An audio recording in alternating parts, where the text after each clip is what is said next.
គេតាឥឡូវសូមឲ្យអ្នកជើងមុនគេហើយបន្តមកទៀតនេះចាប់ដៃចាប់ពីនីតាមកគឺដើមមកយើងពីណាមុនពីដើមមុនពីដើមតែម្ដងភ្លេងបាន1 2 3បាទភ្លេង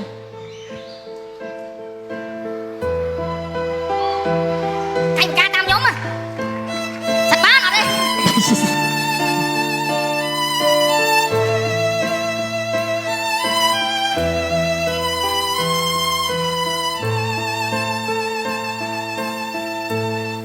សុំទុំដែលបងធ្លាប់ផថាមិនដែលធ្លាប់មានសង្សារតែបងគ្មានអំណងបោកប្រាស់ជីវ៉ា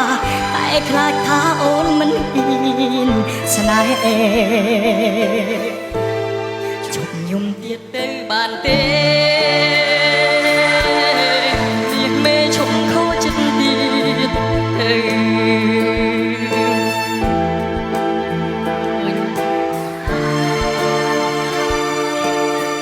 គុំគិតមកក្នុងផ្លូវអាក្រង់ពេកមនុស្សប្រុងមានសង្សារច្រើនមិនសិតតែចិត្តសា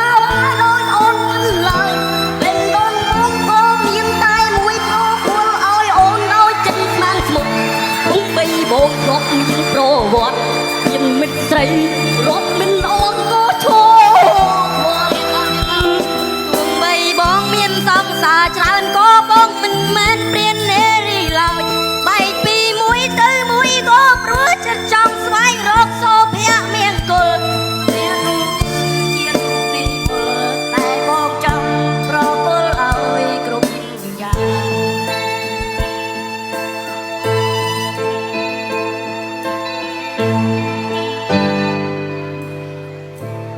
មិនមែនបងចង់បែកទេតែស្នេហ៍មិនចង់សម្រុងគ្នា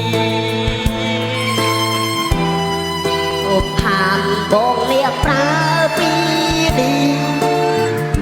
ក្នុងផ្លូវអាក្រក់ពេ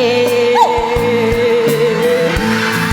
រូបរងមានសង្សារតែមិនមែនតែចិត្តសាវាដោយអូនមិនឡើយ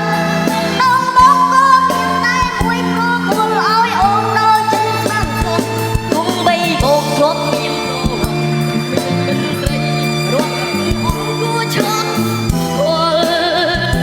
ទុំបីបងមានសង្សារច្រើនក៏បងមិនមែនព្រាននារីឡើយបែកពីមួយទៅមួយក៏ព្រោះចិត្តចង់ស្វែងរកសុភមង្គលម្នាក់នោះគឺជារូបនិមលដែលបងចង់ប្រគល់ឲ្យគ្រប់យ៉ាងបាទអរគុណបន្ទាប់ពីការបកស្រាយជាមួយនឹង fan របស់ខ្លួនហើយនេះជើងពេលនេះអារម្មណ៍យ៉ាងណាដែរបាទបាទអរគុណដល់អ្នកក្លាហានទាំង3ទាំង1 2 3 4 5 6 7បាទគឺសិនតែអ្នកក្លាហានដែលជា fan របស់ខ្ញុំអរគុណច្រើនមែនទែនដែលតែងតែគាំទ្រខ្ញុំបាទរហូតមកហើយអរគុណដល់ជើងខ្លាំងបាទអូអរគុណបាទអរគុណពេលទី3របស់យើងបាទពេលដែលបកស្រាយជាមួយនេះជើងហើយអារម្មណ៍មិនដែរពេលមិញពេលបកស្រាយមិញបាទភ័យបងយោជើអូប៉ុន្តែការបកស្រាយអារម្មណ៍ចូលខ្លាំងទេមិញហ្នឹងបាទដូចមិនសូវចូលមកបងភីពេកអូមិនសូវចូលប៉ុណ្ណឹងហើយលោកព្រះឡើយចង់ធ្លាក់ពីលើឆាកទៅចូលទៀតភីពេកបាទឥឡូវសូមចូលមែននឹងប៉ុណ្ណាទេអញអើយមិញហ្នឹងបកស្រាយជាមួយនេះជើងដែលជា idol របស់ខ្លួនអារម្មណ៍មិនដែរពេលនេះបាទអារម្មណ៍ថាសប្បាយបងសប្បាយបងសប្បាយមិនវិញទៅដូចត្រូវឆ្នោតឬក៏ដូចសប្បាយដូចមិនដែរបងសប្បាយដូចរំធំបាសឬក៏មិនដែរបងសប្បាយខ្លាំងហងមិនអ្វីប្រៀបដូចទេអូហូវិញហ្នឹងហើយបងនៅខាងស្វាយរៀងមែនទេអើយខាងព្រៃវែងព្រៃវែងយើងហ្នឹងចុះនេះបងនៅក្បែរនេះជើងជាងគេពេលដែលបានបកស្រាយជាមួយ idol របស់ខ្លួនអារម្មណ៍យ៉ាងណាដែរពេលនេះបាទអារម្មណ៍ពេលហ្នឹងគឺសប្បាយមែនតើបងប៉ុន្តែមានអារម្មណ៍ភ័យខ្លាំងហ៎បាទហើយចុះបងអូនកណេះវិញបាទដែលបកស្រាយផងបានផងមិនបានផងពេលបកស្រាយហើយមិនបាទ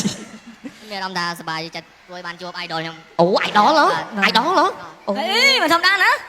នេះបាទពីកម្មវិធីរបស់យើងបាទនេះជើងតំណាងឲ្យ KP នឹងចែកជាហៅថាទឹកប្រាក់បាទជូនទុកជាអនុស្សាវរីយ៍សំខាន់គឺថាជាកដោលោកចិត្តបាទជាទឹកប្រាក់លើទឹកចិត្តដែរផ្ដល់ជូនពី KP បាទហើយសប្តាហ៍ក្រោយបងប្អូនទាំងអស់គ្នាកុំភ្លេចតាមដានទស្សនាជាមួយនឹងកម្មវិធី ATV Go តន្ត្រីមហាគ្រួសារ KP ដែលលោកអ្នកបានរីករាយជាមួយនឹងវត្តមានរបស់លោកសៅដំក៏ដូចជាវត្តមានតារាចម្រៀងល្បីៗជាច្រើនដួងទៀតផងដែរបាទពីណាគេចេះបាត់សុំទោសខ្លះលើកដៃបាទនៅសប្តាហ៍ក្រោយណាបាទឥឡូវចេះចង់ថតរូបមួយគាត់ទេបាទមានអេរសាប់មកទេអត់មានឥឡូវចាំយកពីខ្ញុំវិញទៅ ផ្ដិតមកប៉ុស1500ហើយ បាទនេះជា fan ជា idol ឯងបានមកចូល ដល់ហើយនេះបាទហើយនេះឲ្យក្រហមសនេះដល់កោះហើយនេះនេះមិនសូវចូលតួប៉ុណ្ណឹងផងចូលរំចូលតួមកយាយលោកព្រះហើយដល់ហើយ